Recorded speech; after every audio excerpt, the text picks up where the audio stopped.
जब चंद्रशेखर आजाद स्थापित नेताओं के सामने सीना तान के खड़ा है और पूरी सरकार से लड़ रहा है। 2 लाख वोटों से आप जीतोगे, ये हमारी मेहनत कौन लड़ रहा है और कौन लड़ेगा और बीच में कौन किस खेमे में शामिल हो जाए किसी को भी नहीं पता। सब लोग जानते हैं कि चंद्रशेखर आजाद एक ऐसी आवाज है जो किसी भी कीमत पे ना झुकेगी, ना बिकेगी, ना रुकेगी।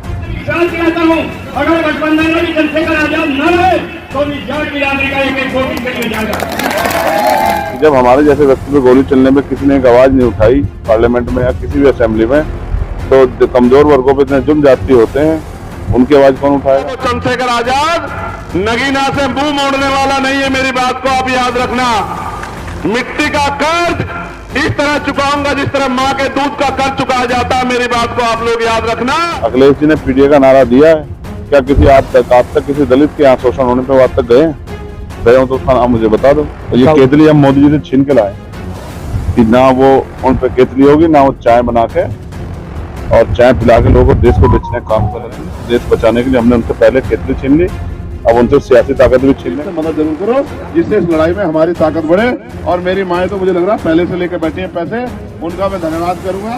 इस लड़ाई में मदद करो जिससे कि मैं हर पटल पे उनके खिलाफ मजबूती से लड़ सकूं और इस आवाज को मजबूत कर सकूं।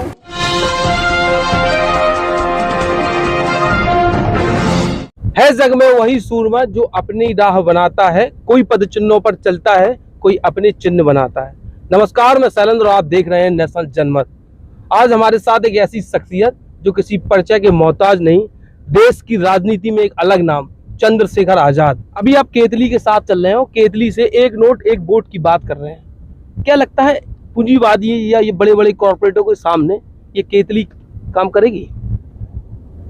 जब चंद्रशेखर आजाद स्थापित नेताओं के सामने सीना तान के खड़ा है और पूरी सरकार से लड़ रहा है, हर जुर्म जाति का जवाब दे रहा है, चाहे एनआरसी का मामला हो, चाहे किसानों का मामला हो, महिला पहलवानों का मामला हो, 69,000 शिक्षक भर्ती का मामला हो, पुलिस का भर्ती का मामला हो, या देश भर में 2 अप्रैल 2018 का मामला हो, कोई भी जुल्म अत्याचार हो या सरकार द्वारा कोई भी ऐसा कानून बना के गरीबों को और कमजोर करने का प्रयास किया गया, संविधान कमजोर करने का प्रयास। जब चंद्रशेखर आजाद खड़ा है तो केतली भी मजबूत होगी, केतली भी टिकेगी और ये टिकाऊ केतली है।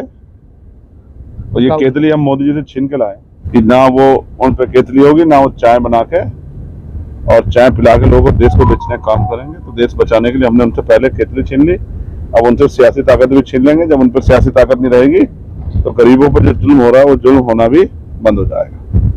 पूरा विपक्ष एक साथ एक नारा दिया गया था, संविधान बचाओ। संविधान बचा रहे हैं कि पार्टियां बचा रहे हैं? अपना धन, कारोबार, पार्टियां और साधन संसाधन बचा रहे हैं। कौन लड़ रहा है और कौन लड़ेगा और बीच में कौन किस खेमे में शामिल हो जाए किसी को भी नहीं पता। सब लोग जानते हैं कि चंद्रशेखर आजाद एक ऐसी आवाज है जो किसी भी कीमत पे ना झुकेगी, ना बिकेगी, ना रुकेगी। और जो देश बचाने की बात करते हैं, जो संविधान बचाने की बात करते हैं, उनको जवाब देना चाहिए कि फिर उनके एजेंडे में वो लोग क्यों नहीं जो लोग इस देश की लड़ाई सड़कों पे भी लड़ रहे हैं और जेलों में भी लड़ रहे हैं और सीना तान के जो है मुकाबला कर रहे हैं।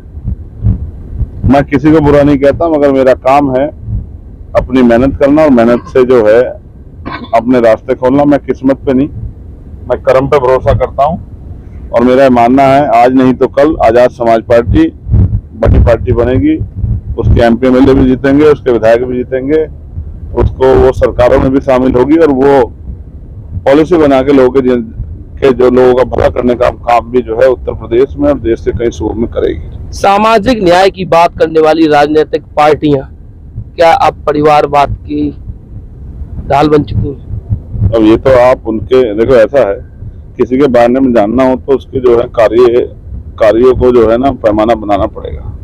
तो आप देख लो कौन सी पार्टी क्या काम कर रही है और वो परिवार वो सामाजिक न्याय का काम कर रही है, परिवारवाद को बढ़ावा दे रही है, या जो भी कुछ कर रही है वो जनता के सामने। देखो भाई शैलेंद्र सिंह, जनता बहुत महान है, जनता सब जानती है।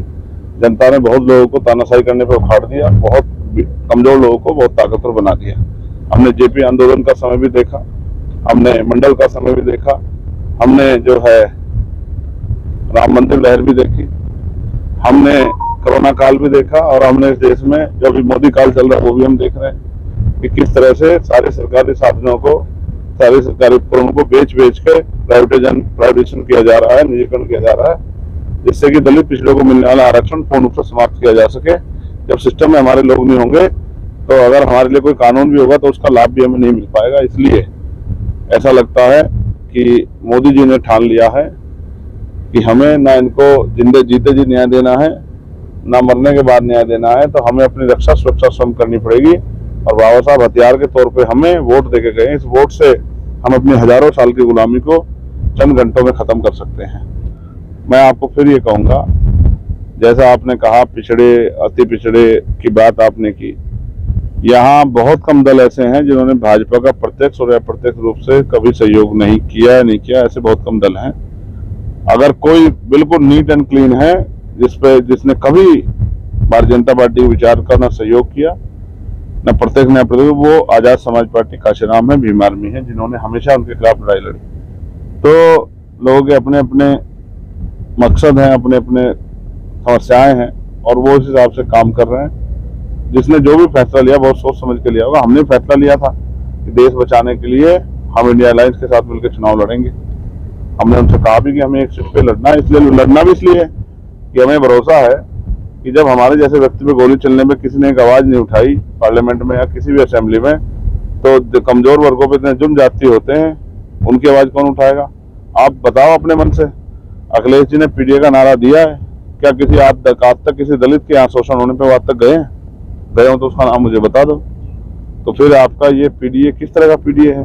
नगीना सीट पे लोगों की निगाह है, इसलिए भी है कि नगीना वो सीट है जहां से चुने हुए एमपी ने प्रमोशन रिजर्वेशन का बिल पार्लियामेंट में फाड़ दिया था और वो पीडीए वालों के ही एमपी थे।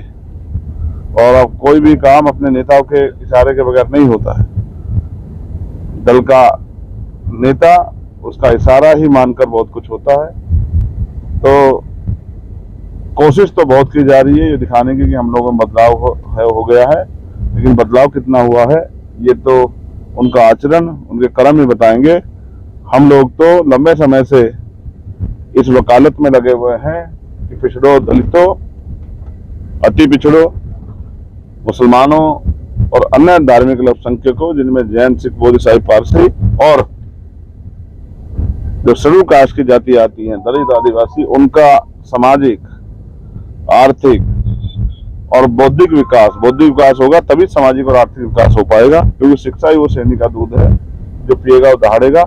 बिना शिक्षा के आप दो दुश्मन में फर्क नहीं कर सकते, आप तरक्की कैसे करोगे? और लोग अपने अधिकारों के प्रति जागरूक नहीं है, लोग अपने अधिकारों के प्रति जागरूक नहीं है। जागरूक होते तो शायद उनको पता होता कि भारतीय संविधान में ने उनको कितना हिस्सा दिया है। और माननीय काशीराम साहब भी कह गए इसकी इतनी संख्या वाली, उसकी इतनी हिस्सेदारी, फिर भी वो एक टिकट के लिए अन्य दलों के गुलाम बन के अपने समाज का वोट जो है उनको दिलाने काम करते हैं और वो अपने समाज के लिए काम भी नहीं कर पाते। हमें तो अच्छा है कि हम पे अपना दल है, हमने कुर्बानी देने के लिए कोशिश की कि सब लोग मिलकर भारत को बचा लें, संविधान को बचा लें। लेकिन ऐसा लगता है, जैसे मैंने आपसे पहले भी कहा, कि आज लड़ाई दल बचाने की है, ना कि संविधान बचाएगी। ऐसा बहुत सारी पार्टियों के कर्मों से लगता है। चंद्रशेखर आजाद की लड़ाई किससे है? खुद से, क्योंकि ये जगाने की लड़ाई है। बाबा साहब अम्बेडकर से पहले ज्योतिबा फूले, छत्रपति शिवाजी महाराज ने लोगों को जगाया। उनके जाने के बाद बाबा साहब अम्बेडकर ने, मान्यवर दीनदयाल वाल्मीकि ने, संत रामप्रिय प्रजापति ने, बाबू शिवराम चौरसिया ने, महामरा रामसु वर्मा ने, चौधरी महाराज सिंह भारती ने, कुमाराम आर्या ने, चौधरी चरण सिंह जी ने और मान्यवर काशीराम साहब ने, बाबू जगदेव प्रसाद कुशवाहा ने, जननायक कपूरी ठाकुर ने, तमाम हमारे महापुरुषों ने लोगों को जगाया। ना किसी को लाठी दी, ना तलवार दी, और कलम की ताकत का और संविधान आने के बाद कानून की ताकत का और संविधान की ताकत का एहसास कराया। जिन जिन लोगों में जागृति आई उनकी जिंदगी में बदलाव हुआ। जिन तक जागृति नहीं पहुंची उनको जगाने का काम हम लोग कर रहे हैं और हमारा विश्वास है एक दिन हम इस जगाने की लड़ाई में कामयाब हो जाएंगे। आपके चैनल के सभी दर्शकों का धन्यवाद करता हूं। उन दर्शकों में जो भी बहुजन आंदोलन से जुड़े हुए लोग हों, बहुजन आंदोलन में आस्था विश्वास रखते हों, मैं उनसे मदद की अपील भी करूंगा कि उनके जितने भी दोस्त साथी रिश्तेदार नगीना लोकसभा में रहते हैं या वो खुद भी समय निकाल के प्रचार करने आएंगे और लोगों को जगाने में मदद कराएंगे तो मुझे इसका काफी फायदा होगा। इसलिए कोई मीडिया हमारा बहुत प्रचार नहीं करेगी, इसलिए अपने मीडिया, अपने बहुजन मीडिया के साथी से कहूंगा कि वो हमारी मदद कराएं। बहुत बहुत धन्यवाद। जय भीम, जय भारत, जय विज्ञान, जय लोकतंत्र, जय संविधान, जय भीम। धन्यवाद। दर्शन तो हो गया मैं